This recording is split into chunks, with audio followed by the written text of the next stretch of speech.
Vamos a conversar sobre el tema del mal de Parkinson. Me da mucho gusto, Emilia, que estés aquí de vuelta con nosotros. Gracias por la invitación. Y el hombre a pie, cuando piensa en Parkinson, piensa en el temblor, en algunos famosos que padecen esta enfermedad, Cassius Clay, Michael Fox, Su Santidad Juan Pablo II, entre otros.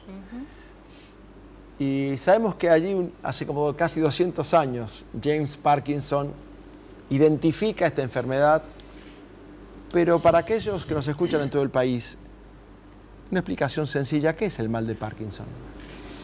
Bueno, en realidad el mal de Parkinson es una enfermedad que es una suma de enfermedades. Hoy por hoy hemos aprendido que no hay una sola forma de enfermedad de Parkinson, sino que son varias formas.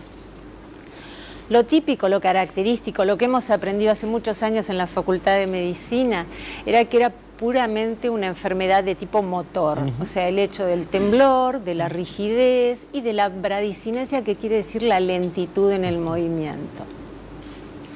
Todo esto en los últimos años ha sufrido un cambio que es muy favorable, y es el hecho de poder identificar síntomas tempranos de la enfermedad, y que no son los síntomas motores, que son los llamados síntomas no motores. Y esto adquiere una relevancia trascendental porque estos síntomas no motores tienen un gran impacto en la calidad de vida de los pacientes. Por ejemplo, ¿cuáles son?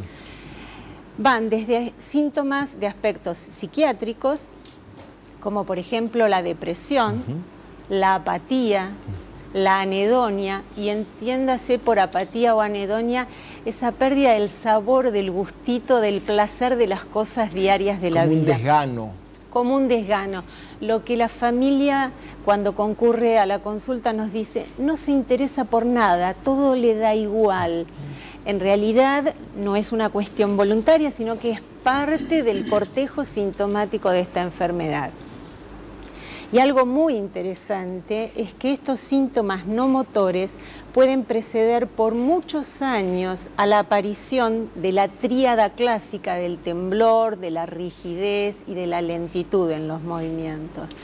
Entonces, hoy por hoy, la comunidad científica internacional está abocada a tratar de identificar tempranamente síntomas que puedan anunciarnos que un paciente vaya a desarrollar enfermedad de Parkinson. ¿Y qué síntomas? La depresión, la alteración del olfato es un síntoma bastante frecuente, y algunos trastornos del sueño que se llaman alteraciones de la conducta del sueño REM, como hablar o actuar los sueños.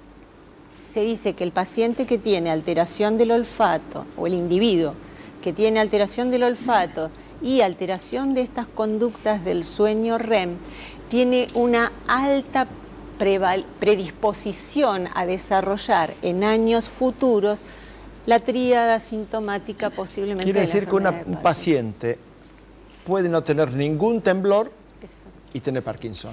En realidad, el diagnóstico de Parkinson es un diagnóstico clínico basado en estos tres elementos motores.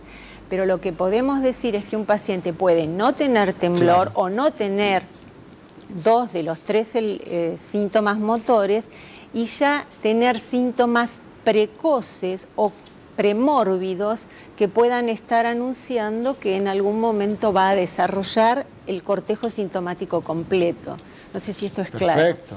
Sara. Sí. Bueno, usted preside la Asociación Mundial de Parkinson. Sí, la WPDA. Y además está en la CEPAR, que es una asociación de ayuda para pacientes de Parkinson. De Argentina. De Argentina. Cuéntenos, ¿cuál ha sido su experiencia como mujer de un paciente con Parkinson y qué la llevó a trabajar en esto? Perfecto. Mi experiencia siendo esposa de una persona con Parkinson no fue fácil. Y justamente al ver todos los inconvenientes que como esposa y como esposo, Juan, mi esposo, tenía con respecto al Parkinson, nos llevó a formar todo esto. Hay mucha incomprensión porque no conocemos la enfermedad. Hay intolerancia por muchas cosas y empieza de a poco un familiar a sentirse que todo cambia, que la persona que tiene enfrente ha cambiado muchísimo y no entiende el por qué y el cómo. Cuando nosotros empezamos a ver todo esto, nos acercamos a las asociaciones internacionales más importantes. Cuando comenzamos a recibir la información, ahí ambos empezamos a cambiar, empezamos a entender un poco de lo que era la enfermedad de Parkinson. A raíz de eso es que comenzamos con la asociación para evitar que mucha gente que está involucrada con todo esto pase lo que pasamos nosotros. Porque todo se puede hacer, todo se puede llevar adelante, siempre y cuando estés informado de qué es lo que pasa. Por eso yo le pido a toda persona que esté escuchando que nos llame. Su llamado no nos molesta, podemos hablar, tenemos grupos de apoyo, tenemos talleres y vamos aprendiendo juntos qué es la enfermedad de Parkinson.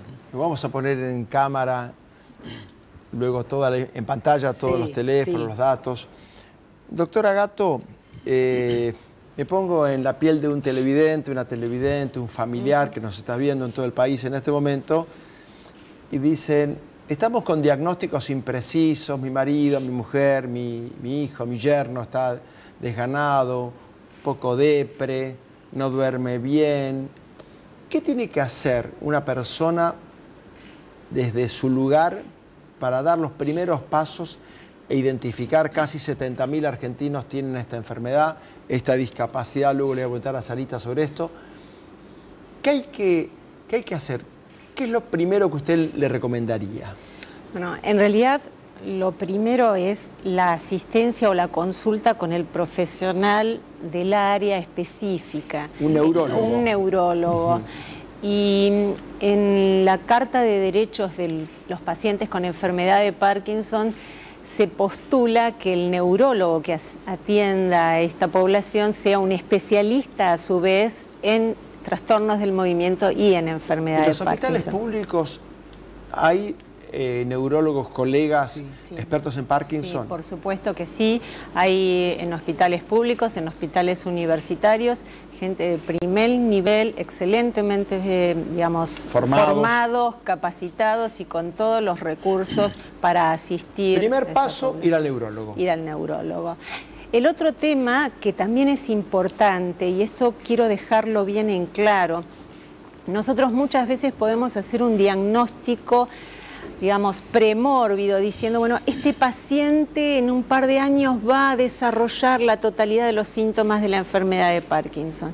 Ahora, lo que no disponemos o que está todavía ahí en ciernes es si con esos síntomas tan precoces uno debe empezar un tratamiento o esperar a que se manifiesten los síntomas motores.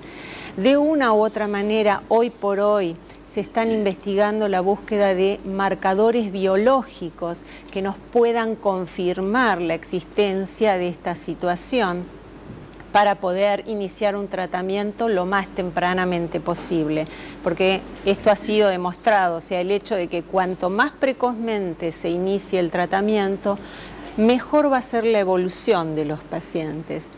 Y de nuevo el concepto de que no todos los pacientes son iguales. Hay variedades dentro de la misma definición de Parkinson. También tranquilizar a la gente y decirles que no todos los que están un poquito deprimidos o por algún insomnio tienen que tener Parkinson, ¿verdad? Por supuesto que no. Hay algunos elementos de exámenes complementarios que nos pueden orientar y decir, bueno, este paciente puede llegar a desarrollar o no la enfermedad, pero no todas las depresiones van a ser Parkinson y no todos los trastornos de la conducta del sueño REM.